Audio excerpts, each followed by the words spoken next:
Hello നമസ്കാരം, അരുൺ ഫോട്ടോക്കിൻ്റെ പുതിയൊരു വീഡിയോയിലേക്ക് എല്ലാവർക്കും സ്വാഗതം. ബ്ലാസ്റ്റേഴ്സ് സാമ്രാജ്യത്തിൽ തുടർത്തോൽവി നേരിട്ട് ബ്ലാസ്റ്റേഴ്സ്. കൊച്ചിയിൽ ഈസ്റ്റ് ബംഗാളിനോട് 2-നെതിരെ 4 ഗോളുകൾക്കാണ് കേരള ബ്ലാസ്റ്റേഴ്സ് പരാജയപ്പെട്ടത്.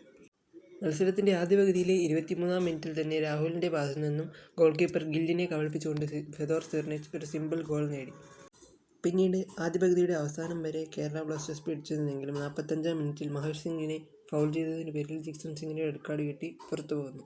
ആദ്യ പകുതിയുടെ ആഡ് ഓൺ ടൈമിൽ ബംഗാൾ താരമായ PV വിഷ്ണു കേരള ബ്ലാസ്റ്റേഴ്സ് ബോക്സിലേക്ക് ഇടിച്ചു കയറുകയും PV വിഷ്ണുവിനെ ഫൗൾ ചെയ്തതിന് പേരിൽ ഈസ്റ്റ് ബംഗാളിന് പെനാൽറ്റി ലഭിക്കുകയും പെനാൽറ്റിയിലൂടെ സൗൾ ക്രസ്പോ കളി 1-1 സമനിലയിലാക്കുകയും ചെയ്തു.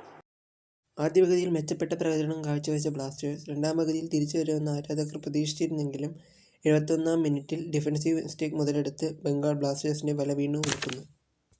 വീണ്ടും ബ്ലാസ്റ്റേഴ്സ് ശ്രമം നടത്തിയെങ്കിലും 74-ാം മിനിറ്റിൽ നവോച്ച അനാവശ്യമായ റെഡ് കാർഡ് വഴങ്ങുന്നു. അതോടെ ബ്ലാസ്റ്റേഴ്സ് വീണ്ടും താഴ്ചയിലേക്ക് പോകുന്നു. കളിയുടെ 58-ാം മിനിറ്റിൽ രാഹുൽ കെ സൃഷ്ടിച്ച ഒരു കിടിലൻ അവസരം.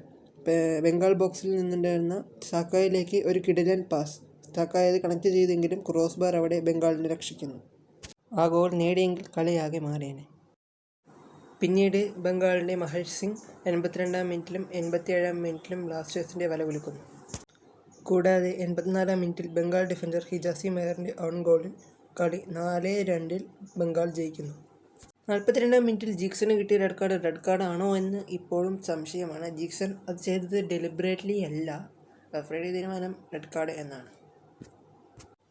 ഓൾറെഡി പ്ലേ ഓഫിന് ക്വാളിഫൈ ആയ ബ്ലാസ്റ്റേഴ്സിനെ ഇന്നലത്തെ തോൽവി ബാധിക്കില്ലെങ്കിലും ആദ്യ 4 സ്ഥാനം വെറും ഒരു സ്വപ്നമായി മാറും. മത്സരത്തിൽ നവോച്ചയ്ക്ക് റെഡ് കാർഡ് കിട്ടിയെങ്കിലും നവോച്ചയുടെ ഒരു ഗോൾ ലൈൻ സേവ് അത് പ്രശംസിക്കേണ്ടത് തന്നെയാണ്. ഇന്നലത്തെ തോൽവിയോടെ കൊച്ചിയിലെ ഈ സീസണിലെ ഏറ്റവും വലിയ തോൽവിയാണ് ബ്ലാസ്റ്റേഴ്സ് നേരിട്ടത്. അവസാന ഹോം മത്സരത്തിൽ തോൽവി നേരിടേണ്ടി വന്നതിനാൽ ആരാധകർ വിഷമത്തിലാണ്. എങ്കിലും പ്ലേ ഓഫിന് യോഗ്യത നേടിക്കഴിഞ്ഞു എന്നത് ആശ്വാസമാണ്.